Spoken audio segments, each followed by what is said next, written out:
লা ইলাহা ইল্লাল্লাহ সুবহানাল্লাহ। পৃথিবীর ইতিহাসে বনী ইসরাইল জাতির অপরাধের সূচনা হয়েছিল তারা তাদের নিজের আপন ভাইকে কুফে ফেলে দেওয়ার মাধ্যমে। যে বনী ইসরাইল জাতি আল্লাহর কৃতজ্ঞ হওয়ার কথা, তারা এই 40 দিনে শুরু করলো বাছুরের পূজা। গোটা জাতির মধ্যে থেকে দুজন ব্যক্তি যারা আল্লাহ রাব্বুল আলামিন যে নিয়ামতগুলো তাদেরকে দিয়েছেন সেগুলোর কথা যাদের মনে আছে, তাদের নিয়ামতের কৃতজ্ঞতাবোধ থেকে তারা বাকি লোকদেরকে বলতেছে যে তোমরা শুধু এই পবিত্র ভূমির দরজা পর্যন্ত প্রবেশ করো, দরজা পর্যন্ত যাও, ভিতরে প্রবেশ করো, আল্লাহই তোমাদেরকে বিজয়ী করবে। কিন্তু এই জাতি এতটাই অবাধ্য ছিল, তারা বলে ক্বালু ইয়া মূসা ইন্না লান নাদখুলাহা আবাদাম মা দামু ফিহা। হে মূসা, আপনি যত কথাই বলেন না কেন, যতক্ষণ পর্যন্ত ওই জাতি সেখানে আছে আমরা সেখানে প্রবেশ করব না। আজকেও দেখেন ইসরায়েলের অস্ত্র শস্ত্রে পুরো মুসলিম বিশ্ব যেন ভয়ে ভীত সন্ত্রস্ত, তারা সাহসী করছে না তাদের বিরুদ্ধে প্রতিবাদ করা। অথচ 150 কোটি মুসলমান যদি হুঙ্কার দেয়, এই ইহুদিরা ভয়ে ইসরায়েল ছেড়ে পালিয়ে যেতে বাধ্য হবে। কিন্তু তারা দেখছে তারা ফিলিস্তিনের ভূমি দখল করছে আর মুসলমানদের কোনো ভূমিকাই নেই। অথচ এমন হওয়ার কথা ছিল যখন তারা ফিলিস্তিনের দিকে উগাবে আরব বিশ্ব তাদের দিকে উগাবে। অথচ এরা সেই জাতি, আল্লাহ বলছেন যে বাইতুল মুকাদ্দাস আমি তোমাদের জন্য লিখে দিয়েছি, তোমরা সেখানে প্রবেশ করো, তোমাদেরকে আমি বিজয় করব। কিন্তু তারা কি বলছে? দুর্ধর্ষ জাতি সেখানে আছে, তারা বের হওয়ার আগ পর্যন্ত আমরা সেখানে প্রবেশ করব না। এতটুকু পর্যন্ত তাও আমরা ধরে নিলাম যে তারা ভয়ে ছিল, কিন্তু পরে যে কথাটা তারা বলেছে সেটা কোনোভাবেই মেনে নেওয়া যায় না। তারা বলে ফাযহাব আনতা ওয়া রাব্বুকা ফাকাতিলা ইন্না হাহুনা কাঈদুন। হে মূসা, তুমি যাও, তোমার রবকে নিয়ে যাও, তুমি আর তোমার রব গিয়ে তাদের সাথে যুদ্ধ করো, আমরা এখানে বসে আছি। নাউযুবিল্লাহ। লান নুমিনা লাকা হাত্তা নারাল্লাহা জাহরাতান। যতক্ষণ না আমরা স্বচক্ষে আল্লাহকে দেখবো ততক্ষণ পর্যন্ত আমরা তোমার কোনো কথা বিশ্বাস করব না। এরা তো তারা যাদের চোখের সামনে আল্লাহ ফিরআউনকে ডুবিয়ে যা এদেরকে অরক্ষা করেছে, যাদের চোখের সামনে পাথরে আঘাত করা হয়েছে আর পাথর থেকে আল্লাহ তাদের জন্য সুপেয় পানির ব্যবস্থা করেছে। এই জাতি এখন বলতেছে কি যে আমরা তোমার কোনো কথা বিশ্বাস করব না যতক্ষণ না আমরা কি করি, আল্লাহকে দেখব, সচক্ষে দেখব। আল্লাহ রাব্বুল আলামিন এই জাতির জন্য জান্নাতি খাবার মান্না সালওয়া পাঠাতো। এই জাতি এতটাই অকৃতজ্ঞ ছিল, এতটাই বেঈমান নাফরমান ছিল, এরা হযরত মূসা আলাইহিস সালামকে বলে আমরা এক খাবারের উপর আর ধৈর্য ধরতে পারবো না, তুমি তোমার রবকে বলো তিনি যাতে এই মরুভূমিতে আমাদের জন্য পেঁয়াজ, রসুন, ডাল, আদা এগুলো যাতে আমরা চাষাবাদ করে খেতে পারি সেই ব্যবস্থা করে দেয়। আলহামদুলিল্লাহ, লা ইলাহা ইল্লাল্লাহ, লা ইলাহা ইল্লাল্লাহ মুহাম্মাদুর রাসূলুল্লাহ সাল্লাল্লাহু আলাইহি ওয়াসাল্লাম। আলহামদুলিল্লাহ, শুকরিয়া আদায় করছি সেই মহান রবের যিনি আমাদেরকে সপ্তাহের শ্রেষ্ঠতম দিনে আল্লাহ রাব্বুল আলামিনের নিকট সর্বাধিক প্রিয় স্থানে তথা মসজিদে আগে আগে এসে বেশি বেশি সওয়াব এবং ফজিলত অর্জনের সুযোগ দিয়েছেন। যে মহান রব আমাদেরকে এই সুযোগ দিয়েছেন সেই রবের দরবারে শুকরিয়া আদায় আমরা সকলেই হৃদয় উজাড় করে বলি আলহামদুলিল্লাহ। দুরুদ ও সালাম প্রেরণ করছি রাহমাতুল লিল আলামিন খাতামুন নবিয়্যিন সাইয়্যিদুল মুরসালিন মুহাম্মাদুর রাসূলুল্লাহ সাল্লাল্লাহু আলাইহি ওয়াসাল্লামের উপর ওয়া আলা আলিহি ওয়া সাহবিহি আজমাইন। প্রিয় সম্মানিত উপস্থিত মুরব্বিয়ান ইজাম, যুবক ভাইয়েরা এবং বাসাবাড়ি থেকে আমার মা ও বোনের সমতুল্য যে সকল শ্রদ্ধেয় মহিলাগণ শুনছেন, আমরা গত জুমায় বলেছিলাম আমরা আজকের এই জুমায় আলোচনা করব বনী ইসরাইল সম্প্রদায়ের ইতিহাস নিয়ে। গত জুমার আলোচনায় আপনারা সকলেই ইতিমধ্যে অবগত আছেন যে ইবাদতের জন্য আল্লাহ রাব্বুল আলামিন প্রথম যে মসজিদটি নির্মাণ করেছিলেন সেটা হলো আল মসজিদুল হারাম। এরপরে যে মসজিদটি নির্মাণ করেছেন সেটা হলো কি? আল মসজিদুল আকসা, বাইতুল মাকদিস, বাইতুল মুকাদ্দাস, আল আরদুল মুকাদ্দাস, এক এক ভাষায় এক একজন বলে। হযরত ইব্রাহিম আলাইহিস সালাম, আল্লাহ রাব্বুল আলামিন তাকে দুজন পুত্র দান করেছেন। একজনের নাম হযরত ইসমাঈল আলাইহিস সালাম, আরেকজনের নাম হযরত ইসহাক আলাইহিস সালাম। ইব্রাহিম আলাইহিস সালামের কয় পুত্র? একটু বলতে হবে, কয় পুত্র? একজন চলে গেলেন মক্কায়, আরেকজন থেকে গেলেন বাইতুল মাকদাস তথা ফিলিস্তিনের এই ভূমিতে। সেই ইসহাক আলাইহিস সালামের ছেলে হযরত ইয়াকুব আলাইহিস সালাম, তিনার আরেকটি নাম আছে, সেটা হলো ইসরাঈল। ইসরাঈল শব্দের অর্থ হলো আল্লাহর বান্দা। আজকে যে দেশটি আছে ইসরাইল, মূলত এই শব্দটি হলো ইসরাঈল। এটা হলো হযরত ইয়াকুব আলাইহিস সালামের নাম। এজন্য হযরত ইয়াকুব আলাইহিস সালামের সন্তান ছিল 12 জন। ওই 12 সন্তানকে এবং তাদের বংশধরকে বলা হয় বনি ইসরাঈল, তথা ইসরাইলের বংশধর, মানে হযরত ইয়াকুব আলাইহিস সালামের বংশধর। উম্মতে মুহাম্মাদীর সৃষ্টির পূর্বে তৎকালীন সময়ে এই জাতিকে আল্লাহ রাব্বুল আলামিন অনেকগুলো নিয়ামত দিয়েছেন, কিন্তু এতগুলো নিয়ামত পেয়ে পদে পদে এই জাতি আল্লাহর অকৃতজ্ঞতা করেছে, নবী রাসূলদের সাথে অন্যায় আচরণ করেছে। সেগুলোই আজকে আমরা জানব। প্রিয় ভাইয়েরা আমার, এই বনি ইসরাইল জাতির অপরাধের সূচনা হয়েছে তাদের আপন ভাইকে হত্যার চেষ্টার মাধ্যমে। আল্লাহ রাব্বুল আলামিন পবিত্র কোরআনের 12 নং সূরা ইউসুফের মধ্যে আমাদেরকে জানান, আউযু বিল্লাহি মিনাশ শাইতানির রাজীম, বিসমিল্লাহির রাহমানির রাহিম। وإذ قال يوسف لأبيه يا أبت إني رأيت 11 كوكبا والشمس والقمر رأيتهم لي ساجدين। সূরা ইউসুফের 4 নং আয়াত। আল্লাহ বলেন, স্মরণ করুন সেই সময়ের কথা যখন হযরত ইউসুফ আলাইহিস সালাম তার বাবা হযরত ইয়াকুব আলাইহিস সালামকে বলেছিলেন, হে আমার পিতা, নিশ্চয় আমি স্বপ্নে দেখেছি 11টি নক্ষত্র এবং চন্দ্র এবং সূর্য তারা আমাকে সিজদা করছে। হযরত ইয়াকুব আলাইহিস সালাম তিনি নবী ছিলেন, তিনি বুঝে গেছেন যে আমার সন্তানদের মধ্যে পরবর্তীতে যেই সন্তান নবী হবে সেটা আর কেউ নয়, সেটা হবে ইউসুফ। এবং আল্লাহ রাব্বুল আলামিন তাকে তার সকল ভাইয়ের চেয়ে বেশি মর্যাদা দিবেন। এমনকি তার আচার আচরণ চরিত্রও ছিল মাধুর্যপূর্ণ, সঙ্গত কারণে তার বাবা তাকে ভালোবাসতেন। কিন্তু এই যে ইউসুফ আলাইহিস সালামের বাকি যে 11টি ভাই, তার মধ্যে একজন ভাই তার মায়ের থেকে এসেছে বেনিয়ামিন, বাকি যে 10টি ভাই ছিল, এই 10 ভাই হযরত ইউসুফ আলাইহিস সালামকে ঘৃণা করতে শুরু করলো। কেন? পিতা তাকে স্নেহ করে। এমনকি তাদের হৃদয় এতটাই বেশি হিংসা বিদ্বেষে পরিপূর্ণ ছিল, তারা পিতার ভালোবাসা পাওয়ার জন্য তাদেরই ভাই হযরত ইউসুফ আলাইহিস সালামকে তারা হত্যা করার জন্য নিয়ে গেল। পরিশেষে তাদেরই একজনের মতামতের প্রেক্ষিতে তাকে কুফে ফেলে দিল।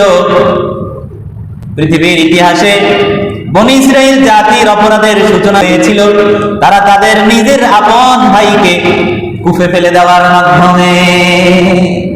হিংসা, বিদ্বেষ, ঘৃণা,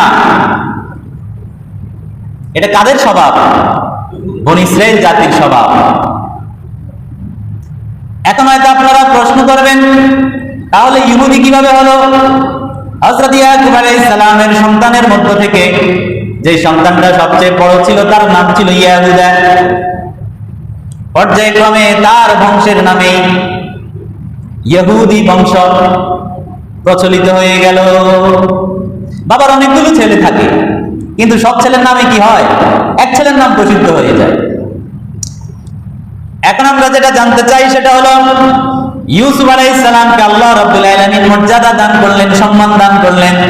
যে ভাইকে তারা কূপে ফেলে দিল, আল্লাহ রাব্বুল আলামিন তার সেই ভাইকে আজিজে মিসর বানিয়ে দিলেন।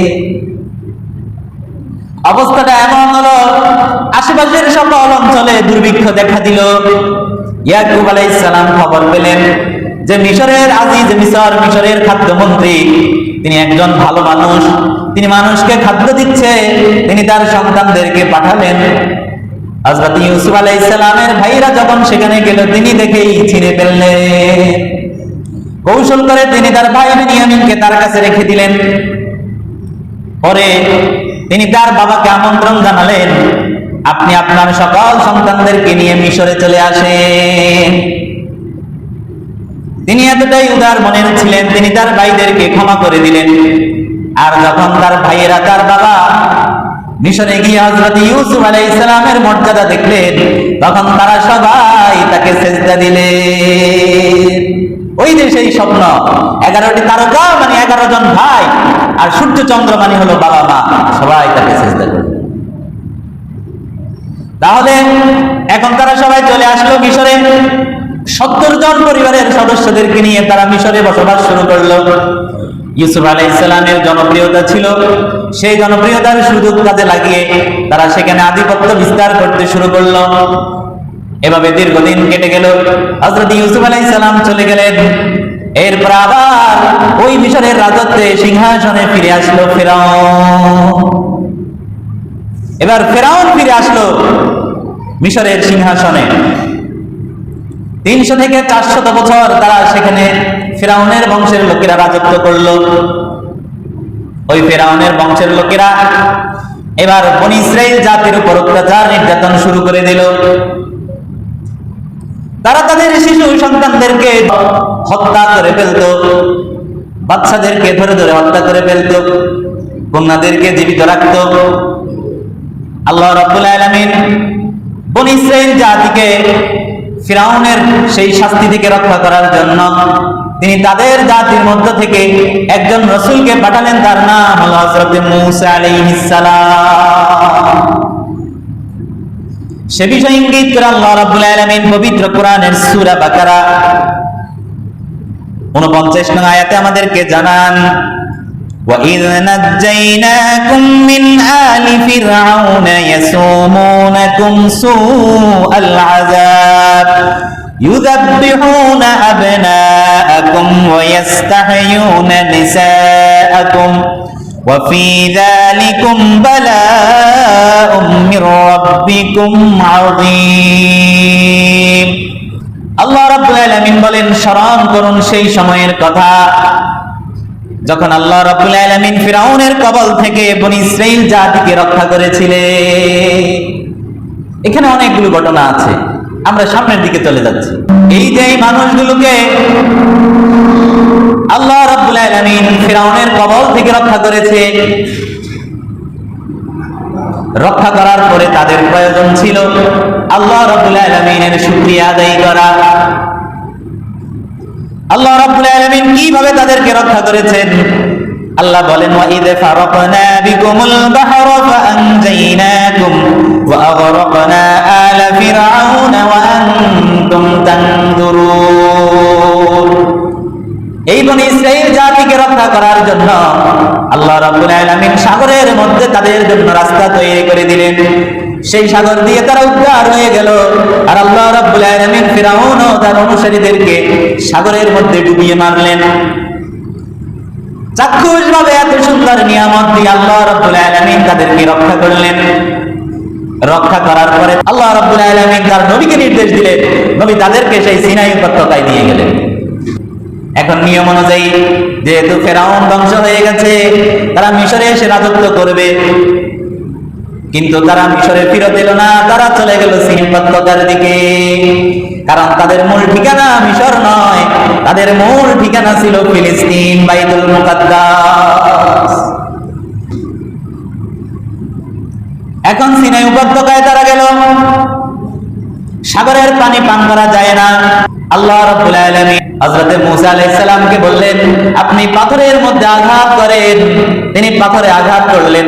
আঘাত করার সাথে সাথে পাথর থেকে 12টি নহর প্রবাহিত হলো। কারণ 12 ভাই, 12 বংশ, 12 বংশের জন্য 12টি নহর প্রবাহিত হলো। তারা সেখান থেকে পানি পান করলো। আল্লাহ রাব্বুল আলামিন ডেকে নিলেন হযরতে মূসা আলাইহিস সালামকে তুর পর্বতে।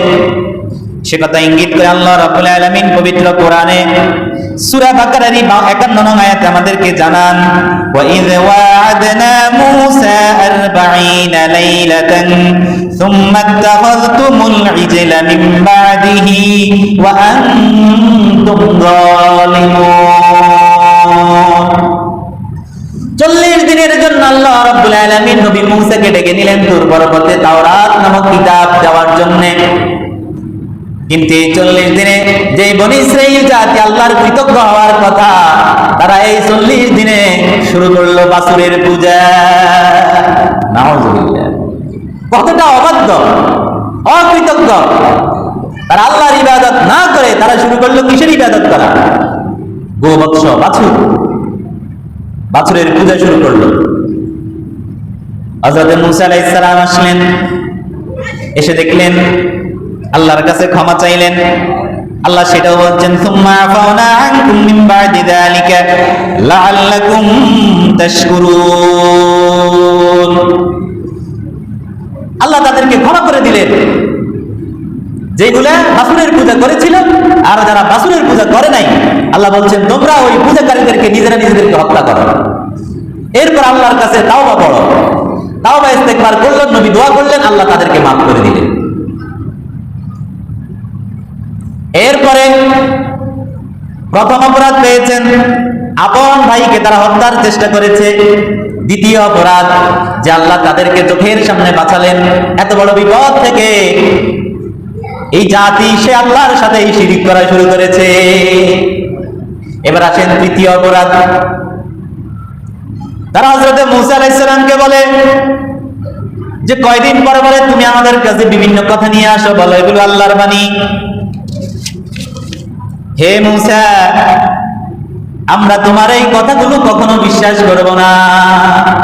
লান নুমিনা লাকা হাত্তা নারাল্লাহ জাহরাতান, যতক্ষণ না আমরা স্বচক্ষে আল্লাহকে দেখব ততক্ষণ পর্যন্ত আমরা তোমার কোনো কথা বিশ্বাস করব না।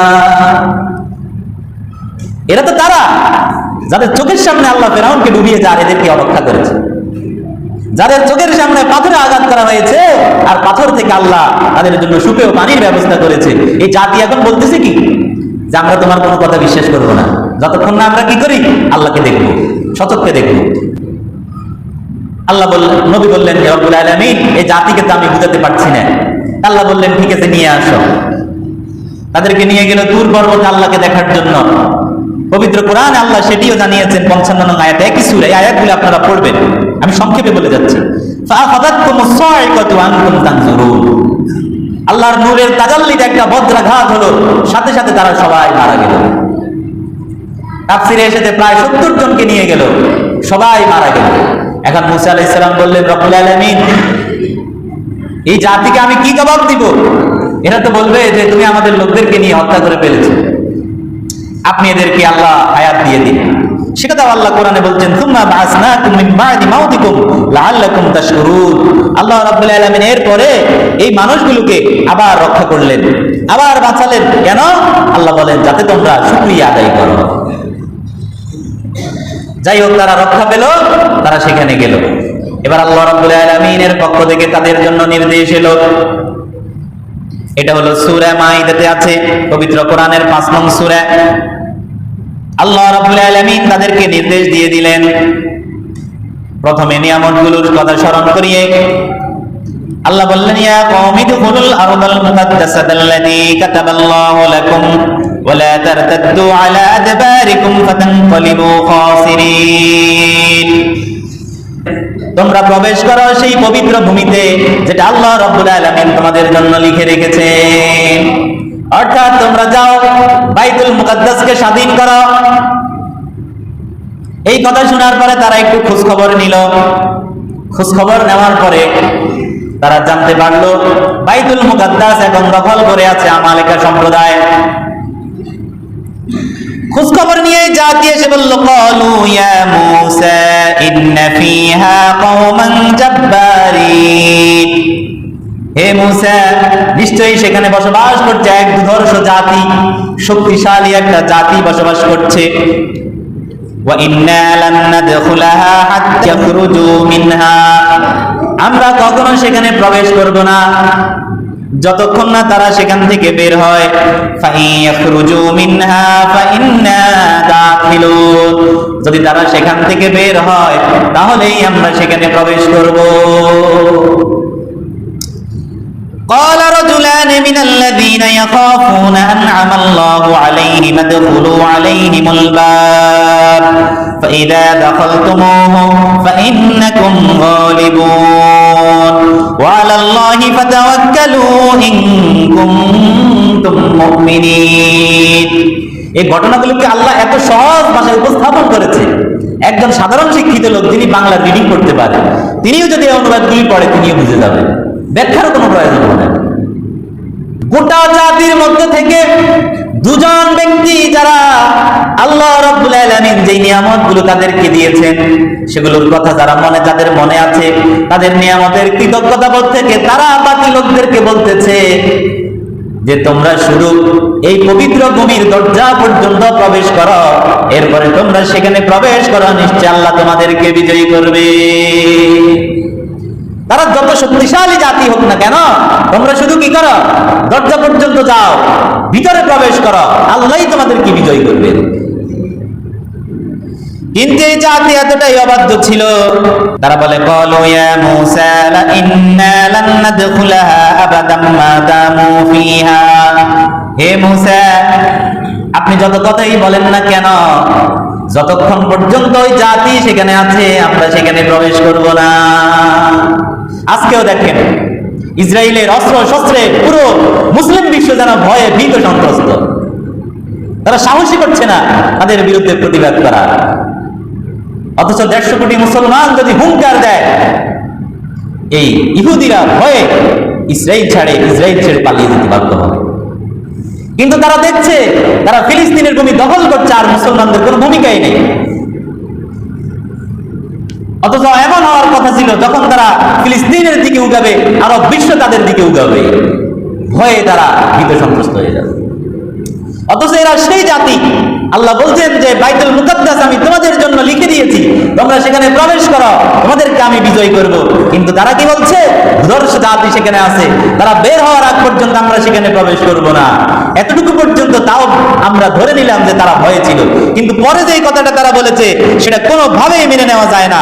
তারা বলে ফাযহাব আনতা ওয়া রাব্বুকা ফাকাতিলা ইন্না হাহুনা কাঈদুন, হে মূসা তুমি যাও, তোমার রবকে নিয়ে যাও, তুমি আর তোমার রব গিয়ে তাদের সাথে যুদ্ধ করো, আমরা এখানে বসে আছি। নাউযুবিল্লাহ, কেমন জাতি চিন্তা করছেন? বাজে আপনি যান আর তোমার রবকে নিয়ে যাও, তোমরা দুজনে মিলে যুদ্ধ করো, বিজয়ী করো, তাদেরকে বের করে দাও, এরপরে আমরা প্রবেশ করব। একথার পরে আল্লাহ রাব্বুল আলামিন তাদের জন্য এই পবিত্র ভূমিটাকে 40 বছরের জন্য হারাম করে দিয়েছে। এই 40 বছর তারা উদ্ভটের মতো, পাগলের মতো এদিক সেদিক ঘুরেফিরে করতেছিল। নবী মূসা তাদের জন্য দোয়া করলেন যে এই মরুভূমিতে তারা কিভাবে থাকবে, কি খাবে। আল্লাহ সেই দোয়া কবুল করলেন। আল্লাহ রাব্বুল আলামিন এই মরুভূমিতে তাদের জন্য ছায়া দান করলেন। ওয়াযাল্লালনা আলাইকুমুল গামাম, আল্লাহ তাদের জন্য ছায়া দিলেন এবং তাদের জন্য জান্নাতি খাবার মান্না এবং সালওয়া পাঠালেন। মান্না সালওয়া কি? বুখারীর হাদিসে এসেছে, এগুলি হলো এক জাতীয় জান্নাতি পাখি, আর আরেকটা হলো এক জাতীয় উদ্ভিদ, মাশরুম জাতীয়, যেটা মরুভূমিতে বৃষ্টি হলে জন্মে। বাজার মূল্য হিসেব করলে প্রায় এটার কেজি 4-5 লক্ষ টাকা পড়বে।